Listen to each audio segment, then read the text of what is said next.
At the end of this month, Robert and I are doing our annual values and goal setting weekend. It's a getaway that we've been doing for a number of years now, where we usually escape somewhere up into the mountains and we sequester ourselves into a cabin or a hotel room and we sit down and we have a conversation about our relationship.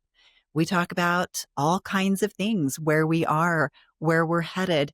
And then we start to reverse engineer things so that we can design the relationship reality that we truly want. I love that. I love being able to design your relationship. I think some people don't understand that, but hopefully by the end of today's episode, you'll get an idea.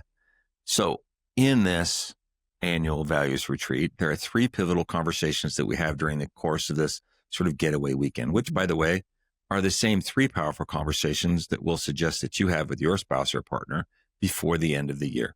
These conversations are, number 1, Sharla. What went well last year? Oh, that's a big one. Okay, that's an entire conversation. That could be an hour by itself, or a half hour, or 10 minutes. What's the next conversation? Where are we now exactly? And take a relationship inventory. Okay, and then the third conversation we have during our little escape weekend is we say, where are we going? And as we look at this inventory that we just created, what do we want instead? If there's some things that we need to pivot and make some changes, what do we want instead? So interesting. I'm just going to jump in on this one. Okay. I know that at any point in time, you could be listening to this podcast. And while we are scheduling this and we do ours at the end of the year, if you happen to fall on this podcast in July, there's nobody saying you have to wait till the end of the year in order to do these things. This is a great opportunity. And to a lesser extent, we do these same things at least quarterly through the year. So today, what we thought would be kind of fun to do is to actually have these conversations, these 3 conversations together live in front of you. And this is something we have not rehearsed. I don't know what he's going to say. He doesn't know what I'm going to say. She wouldn't let me look at her cheat sheet. But we trust the process. And these are 3 conversations that we know, even though some of the questions can be a tad bit confronting, they have always helped us to create something extraordinary in the following year. Awesome. So before we begin, we want to invite you to join us at a live coaching session that we're going to be actually hosting from our retreat. So this year we're going to the Smoky Mountains down near Knoxville, Tennessee, and we are going to be doing our annual alignment that we do ourselves, but we're going to invite you to come look behind the curtain, take a sneak peek, and we have a discount code for our podcast listeners only. So what you can get if you join us is 3 hours of live real coaching, not videos, and you will get our new and improved workbook. And as a podcast listener, you can get a 50% off with the code ALIGN, ALIGN. You can just go to masteryourmarriage.us, look at the top of the page for a banner, and you can register there, or you can check the show notes. All right. So you ready for this? What we're going to do right now is a small piece of what we do at our retreat, and it's part of what you would learn. So the 3 questions that we talked about, the first one is, what went well last year? Yep. So ready for this? We're a little nervous. I am. I don't know what you're going to say. Sharla has like 4 pages and I have 1. So that's because this is just how our brains work. Yeah. I think and process by writing, and you think and process by talking. So we'll just see what comes up. So within each of these 3 questions, there's lots of different sections, and we may address every single one of those ones. So like within what went well last year, we have 1, 2, 3, 4, we have like 5 or 6 things. So this is something to take notes on, and I don't know if this is available in the workbook or not. It will be if they attend the attend the event. So this one's pretty cool. So where do you want to start? So let's start with some of the sub questions beneath this. Okay. So what went well last year? Why do we start? First of all, why do we start with this? What went well?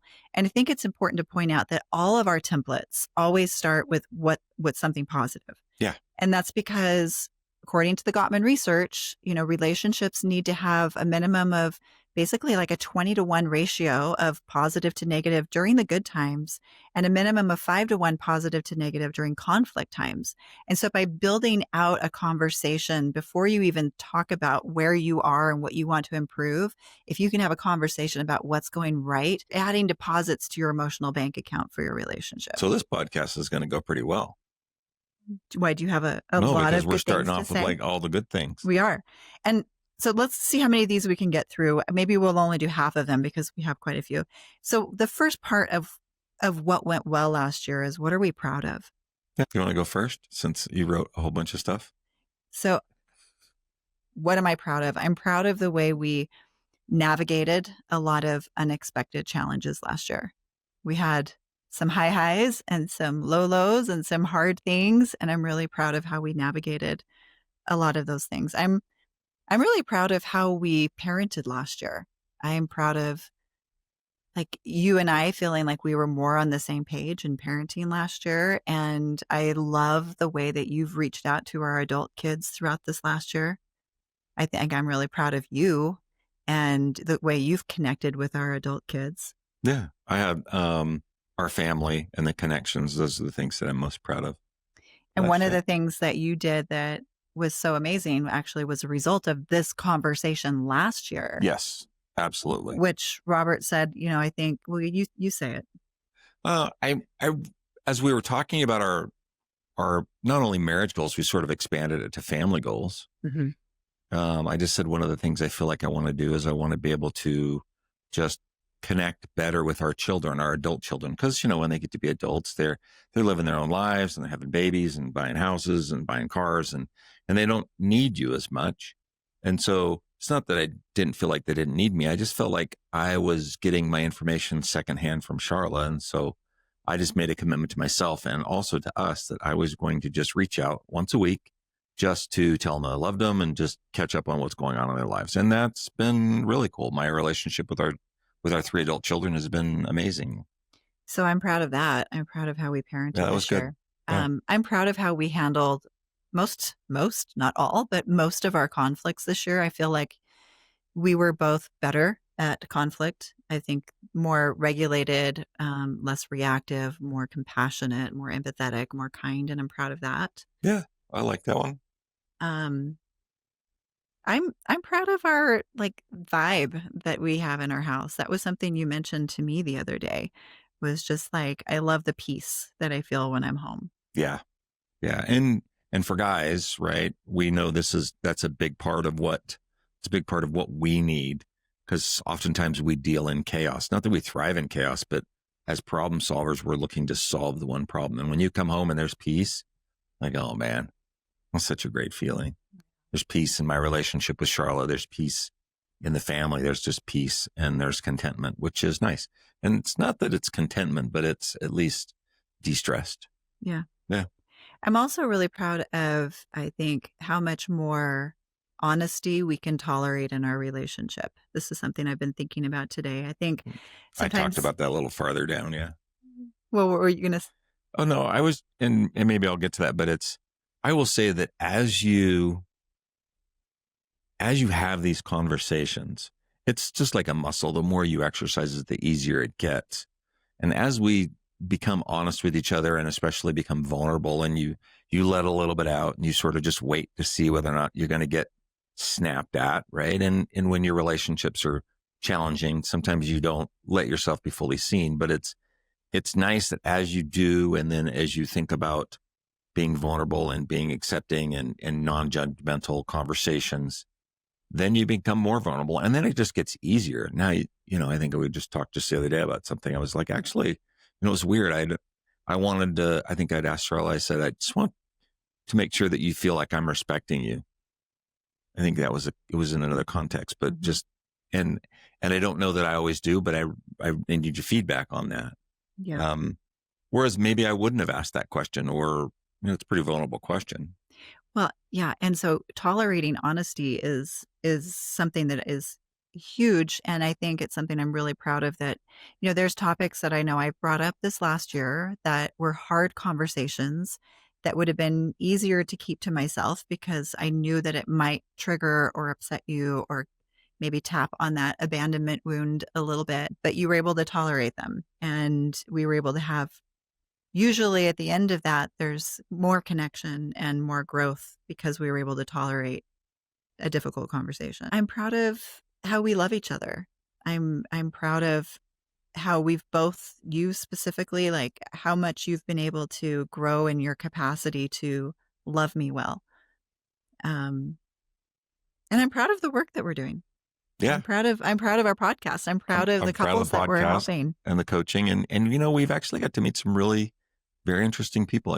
As I think back about last year, we did a couple of speaking things and we actually met in person with another couple that do a podcast on relationships. That was so much fun. Yeah. And, as the more we do it, we meet more people and we hear interesting stories. And I like that. It almost becomes second nature now when I'm working with patients. I'm always asking about the relationships. Mm. And I don't tell them that we have a podcast, but I'm just doing research. I love hearing stories. I'll just move to some of the other questions. We had what goals did we accomplish? Okay. So we're still talking about what went well last year. Yeah.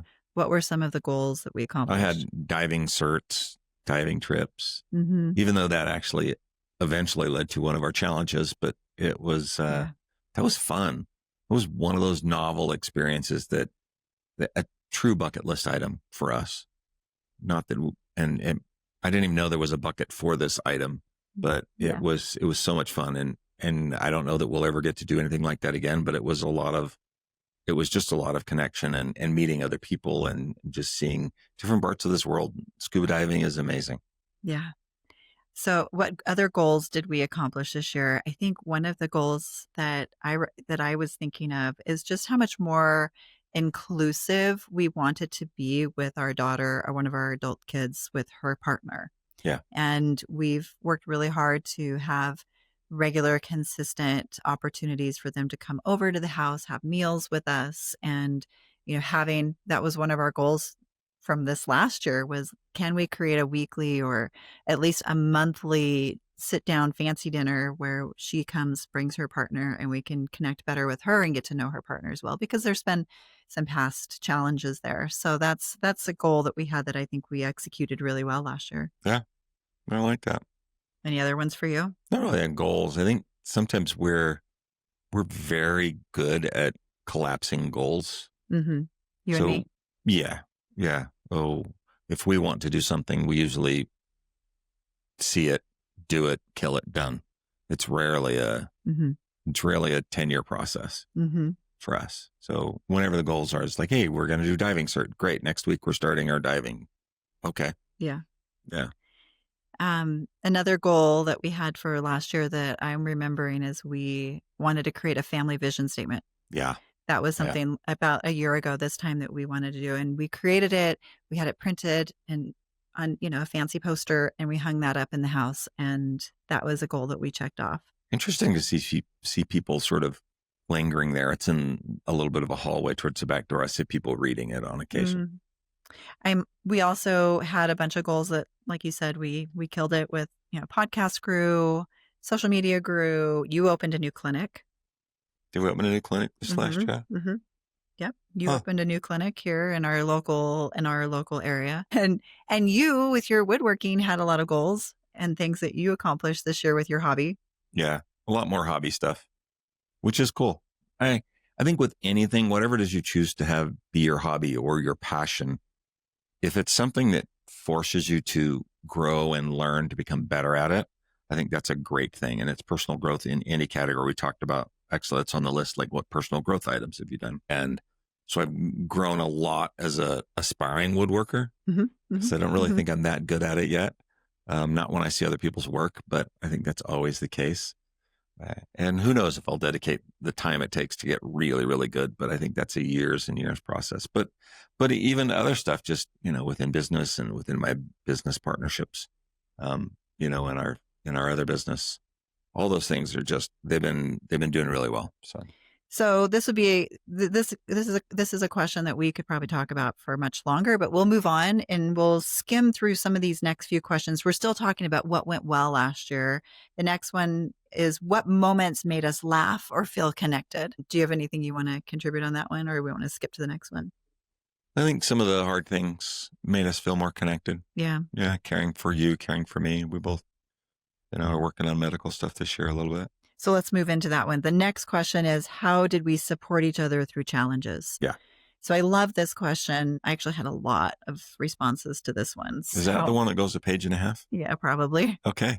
But we can highlight it. Buckle up, kids. Here we go. I don't think everybody needs to know the details of our challenges, but this was a huge year. We had really, really highs, lows. We had a grandbaby, which was incredible, but there were also certain health challenges. And I really appreciate how you supported me through that. It was immensely stressful.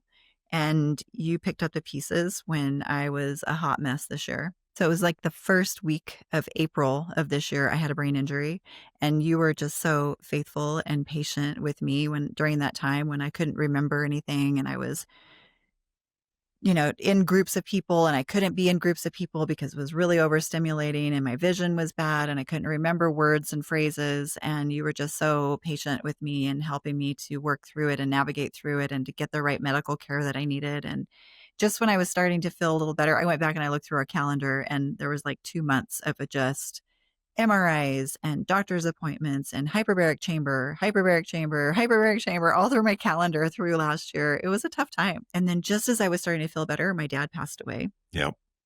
And you were a great friend during that time to me. And, it was just like, what do you need? Like, what is it you need, Charlie? Do you need to fly to California? What do you need? And you were just always beside me. And then just recently, after all of this is done, I'm still left with the decision of what do I do? Now I know that I had that brain injury because of a hole that I have in my heart that I'm trying to decide whether it's wise to repair or not wise to repair. And it's a decision that, I've wrestled with for months. And you've also I know for you, it would have been a slam dunk, just get it done. And for me, it's been scary. And I know that's been hard for you to just sit and wait. But yet you've been really patient with me as I've kind of wrestled with that decision. Yeah, I can tell it's been hard for you. I mean, I know you. Yeah. Yeah, we're different. We're different people when it comes to medical procedures. Mm-hmm. And, I still remember the one time I was having knee surgery. And I remember I asked you, I said, you haven't even asked me whether or not this was a good idea or a bad idea or should I or shouldn't. And you said, I don't know. I just assumed that if you've already researched it and if it was the thing to do, you would have done it. And I'm like, oh, all right. I don't even remember that conversation, but and you're certainly a much more cautious when it goes to that.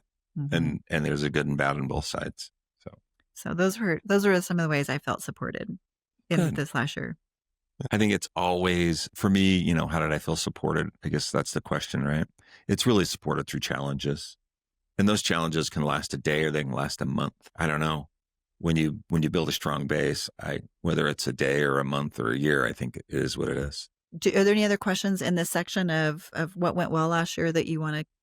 We obviously can't go through all of them, but these are just. I think we should move to the next one because I think, and the next one's pretty quick because I think there are a lot of yes nos. But all right, so at least they are on my list. So that conversation that we just demonstrated would probably we would probably sit down at dinner at one of our favorite restaurants. Yeah. And we would just reminisce about what went well last year, utilizing some of these questions and then other questions that we have here that are part of our workbook. But then we would move on to the next piece, which can be a little bit more hard conversations. Yep. Especially if you've kind of not been prioritizing your relationship. So the next conversation is, where are we now exactly? Yeah. And how do we feel about it? And so before you can design where you're going, which is going to be the third conversation, you have to look at, honestly, define where you are now and be honest about it. But at the same time, stabilize your heart and your mind so that you can take in new information, so that you can both be open and calm with each other, so that you can allow yourself to take in more truth. This is about taking inventory. This conversation is not about judgment. Yeah, absolutely. So let's go through a few of the questions here. We can read them. And then if there's one in particular that jumps out that you think we get less than high praise on, we can talk about it. Okay, I like that. So question 1, are we prioritizing our relationship? Are we prioritizing our relationship? I think that's a whole conversation in and of itself. But I would say with all of these, they're yes or no questions. But I think maybe even a better way is to put it on a scale of 0 to 10, maybe. How are we doing with prioritizing our relationship? Mm-hmm. What do you think? 8. 8? Yeah. Okay. Yeah. Good. Stuff comes So up. there's some things that we can work on there. Yeah, stuff comes up, I think, sometimes. So, Yeah. Next question, do we like each other? I mean, most of the time. Okay, you say that with a smile. Yeah. Give me a score. Oh, do we like each other? 10. You're my favorite person. Okay. All right. Yeah, without a doubt. Do we respect each other? Ooh. I mean, I always respect you. Do you feel respected? Do you feel like From you, there's yes. a scale of, well, that's the only person that matters? Yeah. On a scale of 10 out of 10, or do you feel like there's some I conversations we need to have around that? don't know that there's any conversations. Maybe 9. I mean, we're not perfect. There's always, if you did it the other way, it's probably a 7 for me. I don't know. So I'm going to keep reading these because these might be things that you find that you need to talk about more. So are we each other's ally? Are we still friends? Are we grateful for each other? Do we express that gratitude often? I'm going to throw myself here under the bus and realize like how much effort it takes for me to remember to be expressive. I'm not the most expressive person. I think positive things, but I don't always express them. So I think for me, this is an area I can still even improve on a lot more. Yeah. Like, do I express my gratitude towards you enough? How about me? I think you do better than I do. I think everyone can just be more intentional. I think there's not any couple or any relationship that can't benefit from expressing that gratitude more often. How's our next question? Okay. Sex life. Sex life. How's our sex life? That's pretty good. 10? 9? 10 out of 10? 9 out of 10? Killing it. Are we physically affectionate in a non-sexual way? I mean, I am. Mm-hmm. Probably because I'm trying to get to the other way. But okay, that I don't love. I love it when it doesn't have any strings attached. So it's a good thing. So rate me. No, I actually think you do really well because you've learned this is what I crave so much so that, when you come home, giving me a greeting when you come home that is physically affectionate is something I really love. And, as long as it's every day, I'm happy. As long as it's every day, every time you see me. And that's fine. And Sharla said something interesting. I think that when we talk about kind of the language and the actions and even the touch or the words, whatever your relationship needs as fuel to make that engine run. So Sharla didn't say she needs, she said, I crave it. And I think we should just, as we listen, that's an interesting word choice because it's not the thing that she needs. Because we can always say, well, I don't need it. Right. But I crave it. Like that's a deep it's a deep feeling that also contains a sensory aspect as well as an emotional aspect. It's something I want. It's like, this is something, that really lights me up and fuels me. Yeah. So that's cool. That's cool. So a few more questions. So how's our sex life? How are we doing physically in a non-sexual way? How's our financial situation? That could be an entire conversation. Yeah. Just like, how are we doing on a financial level? Are there things we need to talk about? Are we on the same page? What's our budget look like? Are we looking through the budget and we said we were going to, work on these things last year and we haven't, and we still need to get back to it and like really get serious about this budget. The next one could be, how's our health? Let's take a touch on how is our health going? Yeah. Are there things, I know for me, I think we're both aging and we're talking about doing this procedure next year. So there's some goals that we can talk about. I think that we can even do better in that category that I'd like to talk about. Not right now, but later. Yeah. Are we creating new experiences? Yes. Yeah. Like what experiences are we wanting to create for next year? That is a whole conversation that I'm excited to have with you. How are we using our time? Are we using our time well? Are we starting to put other things before us? Like, am I cheating on you with Instagram? Or, are you spending more time at the golf course? Like, how are we doing with prioritizing our time together? I appreciate you didn't say woodworking. I should have said woodworking. You should have said woodworking. Yeah. How are we doing are you a woodworking widow today? As Christmas gets closer, she's going to see less of me as I make gifts for the family. But yeah, that's true. I'm here for it though. Yeah. And then another question you could talk about is how well are you managing outside stress? Yeah.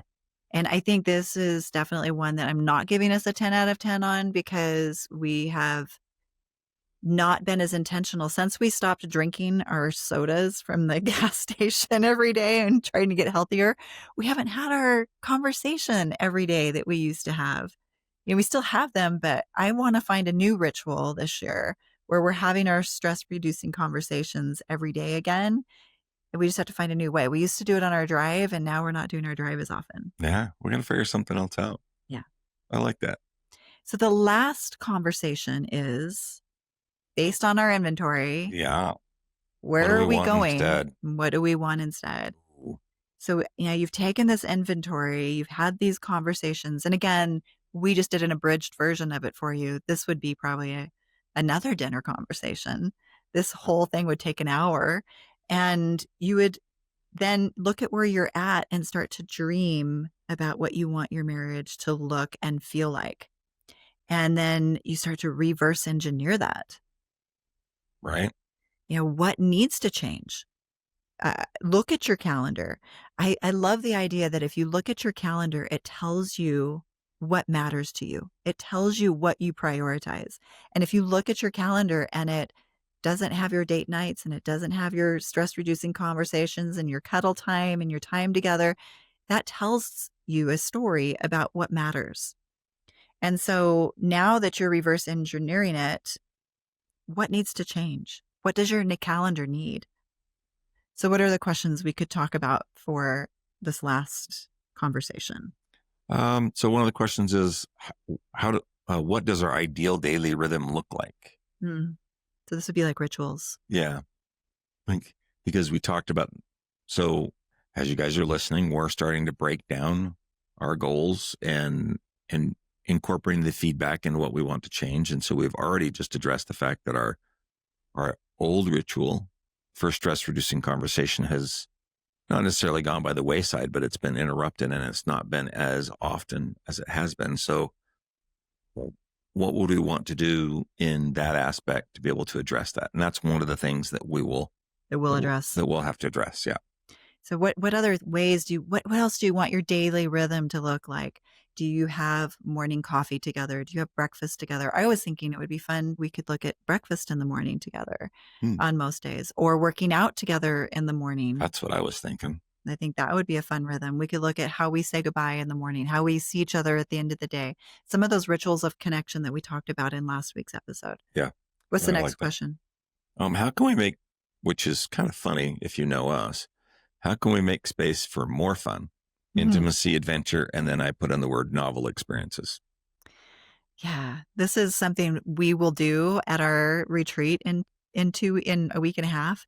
We'll sit down and we will plan all of the fun. That's like the first conversation we actually love to have, is we get our big calendar out and we're like, okay, first let's start with winter because Sharla hates being cold. And so how often can you get me out of the snow and where are we going to have fun?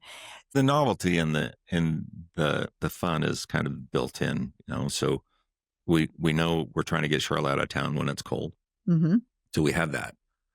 So we're going to build with that. And then we also know that in the summer we like to go camping, and we've got a couple of like big trips that we do in the summer. So once you sort of put those things in with your family obligations, family vacation, now you start to just see your calendar. But the challenge is, how can you make those things stick? And the beauty of doing this at the beginning of the year is now when every other event comes up, like, oh, can you, do you guys want to come do this? Like, oh, actually, no, we can't because we're stuck.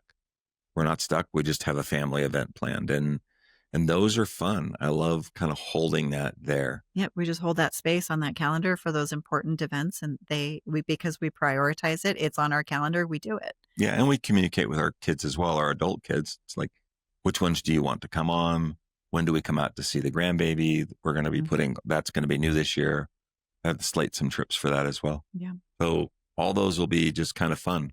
So I'm just going to read a couple more of these questions. What habits or routines do we want to add or drop to have a better connection? Working out. That's what I think. Yeah. I think so too. Yeah. And the stress reducing conversations. Yeah. We'll talk about getting those on the calendar. Yep. How do we want to handle stress or conflict differently? Is there anything that we need to do around that? And so this is something you guys can assess. How are you doing with conflict? If you're not doing well, do you need to get some coaching? Do you need to get some help? Do you need to get a mentor? Do you need to take a class? Like, what are some of the goals you might have to be able to handle stress or conflict better? And then we go through goals for different areas of our life. We'll go through goals for health, for finances, for family life, like some of the things we talked about today, family dinners, date nights. One of the things I'd like to put on our wish list for next year is, can we take turns planning date nights, and maybe one a month, make it something that we've never done before. Pick one thing that, instead of just routine, let's go to a movie or let's go to the same restaurant that we always go to. What if we took turns planning one novel date night a month or a quarter or whatever? Yeah. Yeah. Well, start making me be creative. All right. So those are, I think, some of the questions. There's more, but maybe the last one I'll leave you with here as you're designing what you want instead is to look at where you want to be in a year from now and ask yourselves, if it's a year from now, what would help you to say, this is the best year we've had, and Yeah. this is the relationship that we've always wanted? What would that take? So this has been a sampling A of little sampling. a little sampling of what we do at our retreat, the conversations that we have. But again, let's just go back high level. What were the three main conversations? Well, the first main conversation is what went well last year. So we're going to start with the good things. Mm-hmm. What went great? Two, where are we? That's the inventory of where you're currently at. Mm-hmm. And then the third one is what do we want instead? Okay. So we didn't have time to go through all the sub questions with you guys today, but if you join us on November 29th, you'll get a complete workbook with all these questions and more. And again, if you use the code ALIGN, you'll get 50% off, which makes it super affordable. And it's 3 hours of coaching and the workbook. And we'll do some live coachings in front of you as well with some of the couples that And we have on the the call. link will be in the comments. It will or be in the show notes. show notes. Yeah. Link will be in the show notes. Awesome. And wraps up. Well, grateful for you listening to us today. I hope we didn't give you too many notes. If there's anybody in your life that you feel might benefit from this show or any of the others, please share those with them. We'd also love if you could take a moment, if you've not done so, scroll down to the bottom of your player, give us a rating and a review. That really helps our show reach more people. Remember, you guys, be kind to each other this week. Put each other first and put your relationship first. Yes. And remember, it's the small things done often that create the biggest impact. Until next time.